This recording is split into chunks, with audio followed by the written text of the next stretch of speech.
Have you ever noticed how a lot of people seem to be deficient in vitamin D? If you're fortunate enough to have access to healthcare, you've probably had a vitamin D test done and found that your levels were low. But how is it that so many of us are deficient in a vitamin that you can get just from going outside? Is it because we're all spending too much time strolling on our phones or watching Netflix? What if the problem lies with the actual test and we're all being scammed while the people selling vitamin D supplements are making millions of dollars off of our ignorance? And who is this guy and how is he largely responsible for this vitamin D craze? In today's video, I'm going to talk about a lot of things, including why we need vitamin D, why the recommendations vary depending on where you look, what happens when you ingest too much vitamin D, how the recommendations vary depending on how melanated you are, and more of your burning vitamin D questions. All right, let's get into it. First, a little background. What is vitamin D and why is it important? Vitamin D is known as the sunshine vitamin because it is made as a result of exposure to the sun. Here's how it works.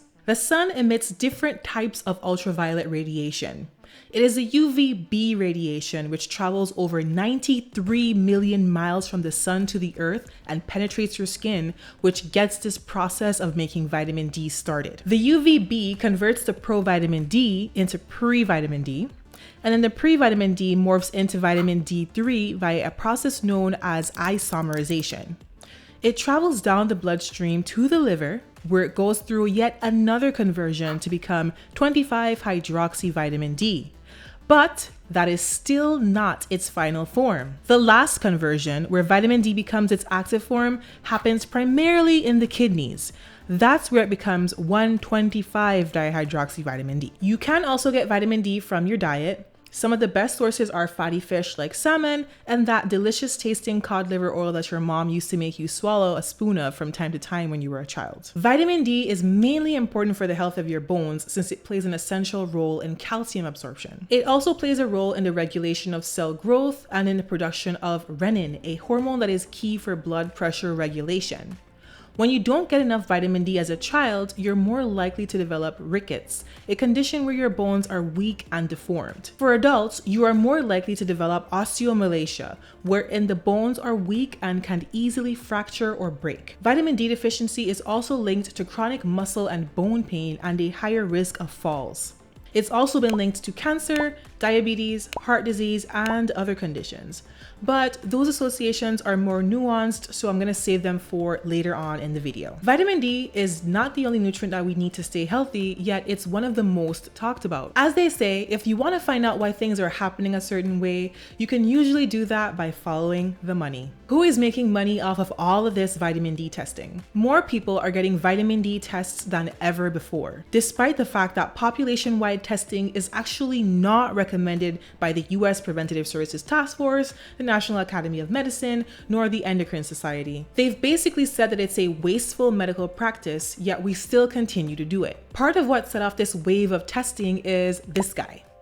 Dr. Michael Holick, a medical doctor and biochemistry PhD at Boston University. Dr. Holick is the foremost expert in vitamin D research. He was the first person to identify the form of vitamin D that labs measure when you get a vitamin D test ordered. He was also the first to identify and synthesize the active form of vitamin D that is used in various medical treatments. In his almost 40 years of work, he has worked with over 25,000 patients, many of whom had issues related to vitamin D, authored over 600 research papers, and his work has been cited in other research papers over 150,000 times. It's fair to say that he knows a lot about vitamin D. Where things get saucy though is when we look at his work with the Endocrine Society. The Endocrine Society is an organization whose recommendations shape medical guidelines that are implemented by hospitals and testing laboratories all across the nation, including the recommendations for vitamin D. With Dr. Holick's help, they came up with the recommendation that people need to try to raise their blood levels to 30 nanograms per milliliter. All of that sounds fine and dandy until you look closer and realize that this threshold is a lot higher than the one that was set forth by another highly reputable scientific organization. In 2010, the National Academy of Medicine, formerly known as the Institute of Medicine, published their recommendations, which are that vitamin D levels between just 12 and 16 nanograms per milliliter are sufficient for maintaining healthy bones, with there being no benefit past 20 nanograms per milliliter. The fact that these two major medical organizations contradicted each other is actually a big deal. The problem though is that a higher threshold means that way more people are considered to be vitamin D deficient than would be if they had went with the NAM guideline. More deficient people means more testing and more supplementing. According to the NAM, having this higher threshold really isn't justifiable. They even published a rebuttal in 2012 where they pointed out weak spots in the Endocrine Society's recommendation. Among them, the fact that some of the evidence used by the Endocrine Society is weak. One study had just 34 people. There is apparently also some evidence of the Endocrine Society cherry-picking data and ignoring a study of 300 people, which found that going past just 8 nanograms per milliliter provided no benefit for calcium absorption. Another issue that they pointed out is the use of observational studies to make clinical recommendations. Higher vitamin D levels are correlated with some positive health outcomes, but as I'll discuss later, that doesn't tell us anything about the good or even bad effects of trying to raise people's vitamin D levels higher and higher. Now, Dr. Holick has come under fire for this vitamin D craze. I decided to check for myself if he really deserved all that vitriol using the Medicare Open Payments database. This is a free website that lets you see what types of funding medical providers are getting from drug and medical device companies. I have to say that this New York Times article really made this guy out to be a villain when it doesn't seem to be the case. This database covers payments made between January 2016 and December 2022. When I looked at payments for 2022, I was underwhelmed. Dr. Holick received a mere $3,320. In 2016, he did make a lot more money, more than the average, but still, it wasn't an evil villain amount of money. Certainly not enough to warrant a title like this. Now, lots of money is being spent on vitamin D, but most of it isn't going to some scientists. The real money is being spilled from your pockets and mine into Medicare. According to the Centers for Medicare and Medicaid, vitamin D testing is the 5th most common lab test for older adults. In 2015 alone, $337 million Medicare dollars went into vitamin D testing. It has been estimated that in up to 77% of those cases, the test wasn't even necessary because there were no indications that the patient had vitamin D deficiency. Vitamin D testing is a $1.5 billion market, and it's expected to continue to expand. Hundreds of millions of dollars being poured into tests that are mostly unnecessary sounds terrible. But could there be a silver lining here? Is it actually a good thing that we're paying more attention to vitamin D? It turns out that the answer is yes, because many of us are vitamin D deficient. This study was done on a representative sample of the entire US population. Vitamin D deficiency was defined using the lower cutoff point established by the National Academy of Medicine. Remember, that one is 20 nanograms per milliliter. Overall, about 42% of the US adult population was found to be deficient in vitamin D. When you break things down by race, the numbers get even worse. 82% of Black people were found to be deficient, while almost 70% of people who identified as Hispanic were found to be deficient. It's possible that some fraction of this population was actually fine, because if you remember, based on the National Academy of Medicine recommendations, 12 to 16 nanograms per milliliter could be a healthy range for a lot of people. Still though, these numbers are egregious. This paper is from 2011 though. Let's take a look at a more recent paper. This paper analyzed trends in vitamin D levels in a representative sample of over 71,000 Americans between 2001 and 2018. This time the results were hopeful. Overall, around 25% of the population was classified as vitamin D deficient. Looking at the most susceptible races again, 60% of Black people and 31 to 38% of Hispanics were deficient. The prevalence of vitamin D deficiency is actually going down, I'm happy to report. There are actually multiple reasons why people's vitamin D levels are generally going up. One is that more people are getting their vitamin D levels tested, which allows us to catch more cases of deficiency. You can't fix a problem unless you know it exists. Two is that healthcare providers are actually recommending that people take higher levels of vitamin D. The third reason is that people are spending more money on vitamin D supplements. And lastly, we have found more creative ways to add vitamin D into the food supply. For example, in the summer of 2023, General Mills announced that they would be doubling the amount of vitamin D in their popular breakfast cereals, including Lucky Charms, Cinnamon Toast Crunch, and Cheerios. It's great that these cereals have more vitamin D, but they're still full of sugar. But that is a different topic for a different video. As a nation, we are doing better with our vitamin D levels, but has that translated to better health outcomes? Vitamin D is important for bone health. So do we also see trends in improvements in bone health when we look at the data? Let's find out. I'm going to look at three main markers of bone health: osteoporosis, bone mineral density, and fractures. Based on this data comparing trends in osteoporosis between 2007 and 2018, it doesn't seem to be the case that we're doing better when it comes to osteoporosis. For people aged 50 and above, the prevalence of osteoporosis has actually been trending up, mainly in women, where it went up from 14% to 19.6%. Looking at bone mineral density, we're not doing much better there either. Like literally the prevalence of people with low bone mineral density has stayed the same. Now, what about the last one, fractures? Are we at least doing better there? I'm sorry, but we're not. According to this paper, the prevalence of wrist fractures has actually gone up significantly from 8.7% to around 12.8%. The prevalence of vertebral or spinal fractures went up too, from 2.2% to 4.6%. The only type of fracture where we actually did okay was hip fractures, where the frequency pretty much stayed level. So it doesn't seem like our bone health has improved all that much as we've been taking more vitamin D, but it may just be the case that we need another decade or two to really see the benefits. Besides, vitamin D isn't only important for bone health, it's also important for other things. And actually, some people are recommended to take vitamin D supplements. That's right, certain populations should be taking vitamin D supplements. One of them is these cuties. The American Academy of Pediatrics recommends 400 international units or IUs per day of vitamin D for newborns who are partially or exclusively breastfed. Earlier on in this video, I mentioned that vitamin D has also been linked to serious health conditions like diabetes and heart disease.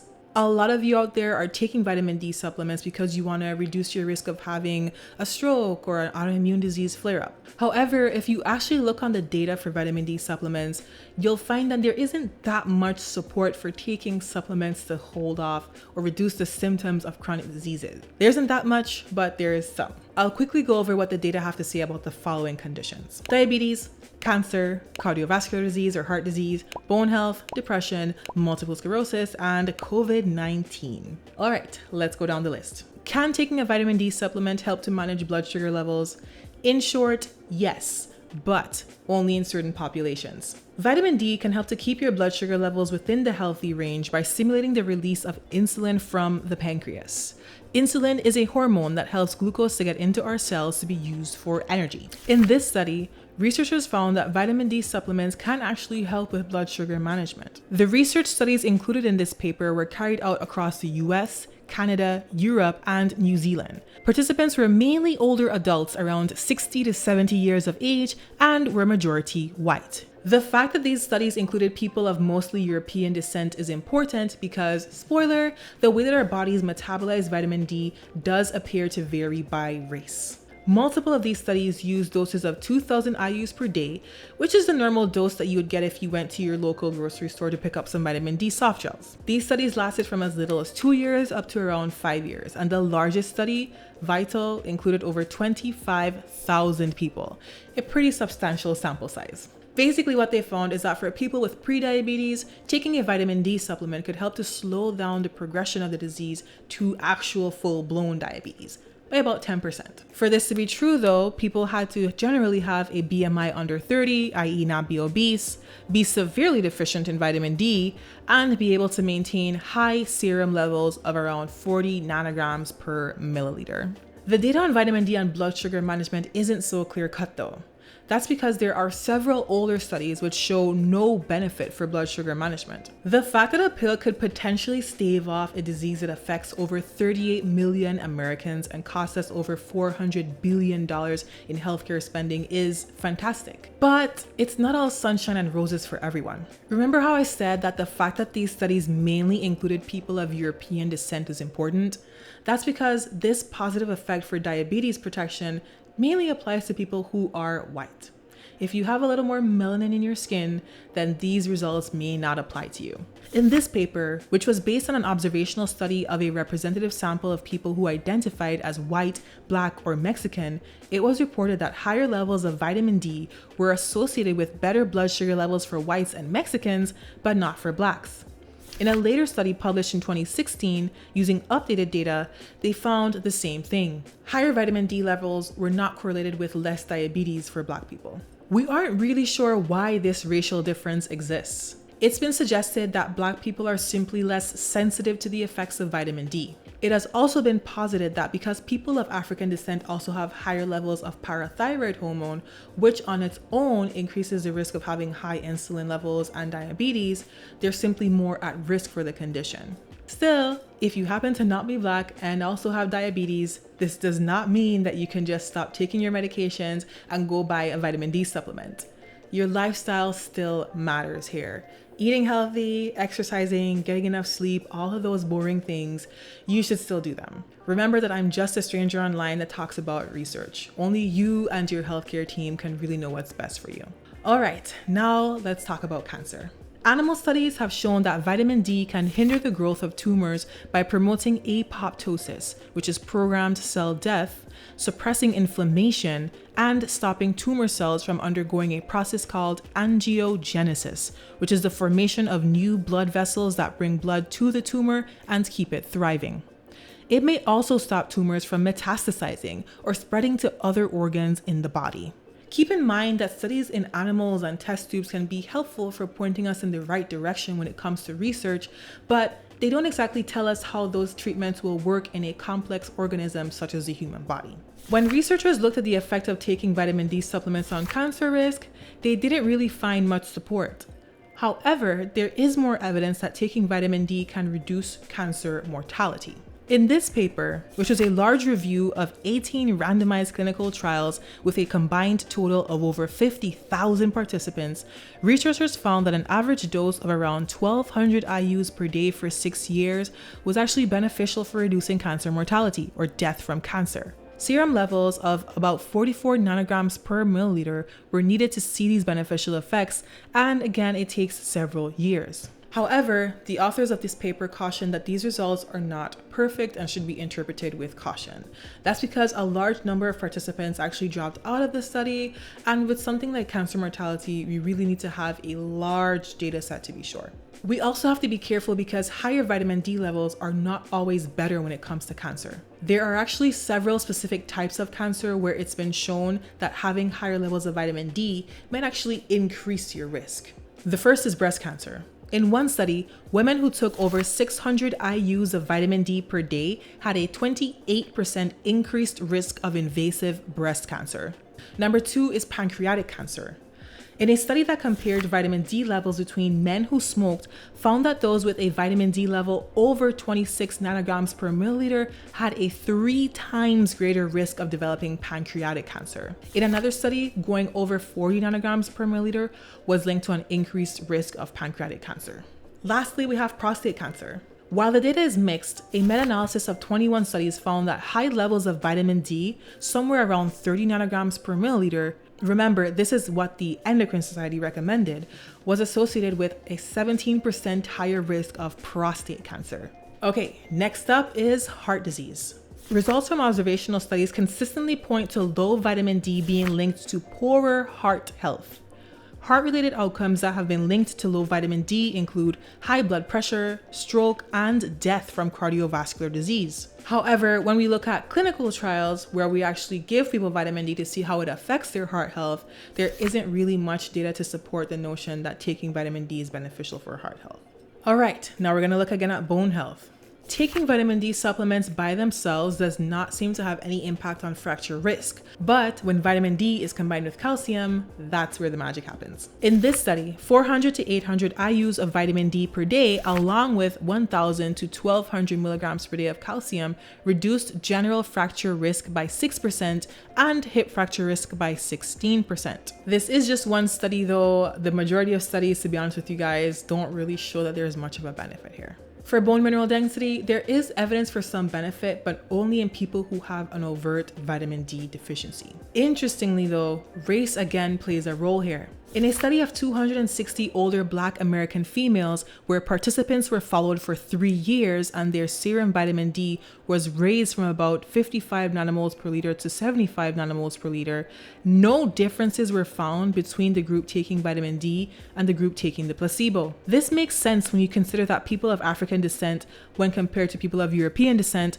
generally conserve calcium in their bodies more efficiently. They also have a higher bone mass and half the risk of fractures due to osteoporosis. It's quite possible that when it comes to vitamin D, focusing on the outcome of bone health may not be relevant for Black people. All right, next up is depression. Does taking a vitamin D supplement help to alleviate symptoms of depression? In a meta-analysis of 14 observational studies, an association was found between low vitamin D levels and depression. However, we have to remember that correlation does not imply causation. When we look at studies that can actually tell us about causation, there is zero support for the idea that taking a vitamin D supplement could help with depression. You're better off going outside to take a walk.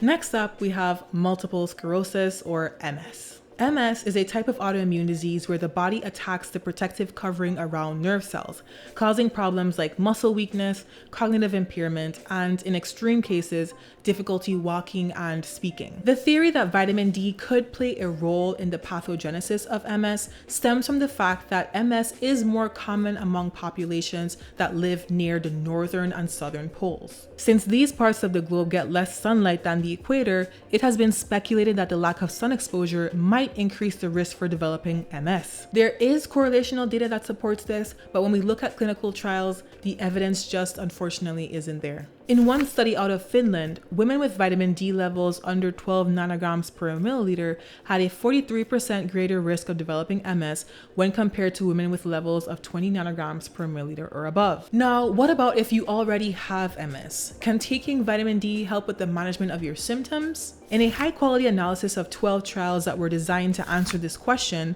the authors stated that these trials were unfortunately of low quality and there was no indication that vitamin D supplements could help with MS symptoms or relapse. Lastly, let's talk about COVID. When the COVID-19 pandemic was at its height, many of us were scrambling to find out what it is that we were supposed to do to protect ourselves from getting this virus or even dying from it. Vitamin D came to light as a nutrient that could protect against infection, and there is actually research to support this claim. While having low vitamin D levels does not appear to be correlated with your chances of being infected with COVID-19, being deficient in vitamin D does appear to be correlated with having more severe cases of COVID-19, where you end up being hospitalized or even succumbing to the disease. All in all, we can say that taking a vitamin D supplement may be beneficial for preventing diabetes and cancer mortality, but not for cancer risk, cardiovascular disease, or depression.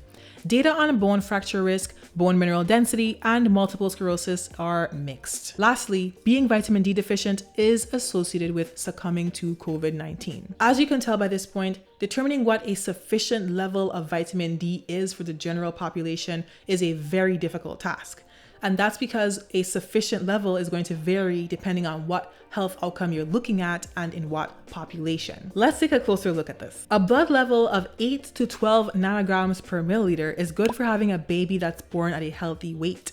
But going past 30 nanograms per milliliter increases your risk of having a baby that is small for their gestational age. In studies that have shown that vitamin D can help with reducing the risk of fractures in older adults, blood levels of 40 nanograms per milliliter were shown to be beneficial. Getting up to 40 also seems to be beneficial for slowing down disease progression from prediabetes to diabetes and reducing your risk of dying from cancer. However, as I mentioned earlier, higher serum levels are also associated with a plethora of negative health outcomes, including an increased risk of certain forms of cancer. Raising serum levels to 26 nanograms per milliliter increases the risk of pancreatic cancer, as does going up to 40. Getting up to 30 nanograms per milliliter could raise your risk of developing prostate cancer. When we add race into the mix, things get even muddier. Having more melanin in your skin does mean that you have to stay outside longer to produce more vitamin D. It doesn't mean that you won't produce the same amount though, just that it takes a longer period of time. If you're Black, raising your vitamin D levels won't do much for your diabetes risk. For Black women specifically, there is research that shows that bone fracture risk actually goes up once you go past 20 nanograms per milliliter. So what should you do? Should you take a vitamin D supplement just to be safe? Should you save your money and just go take a walk outside? Disclaimer, I am not a medical provider. Only you and your medical team can know what is best for you. Based on the research, what I can say is that aiming for vitamin D levels of at least around 20 nanograms per milliliter does seem to be a good goal. Step 1 would be to get a test though, because you don't want to take vitamin D supplements if you don't actually need to.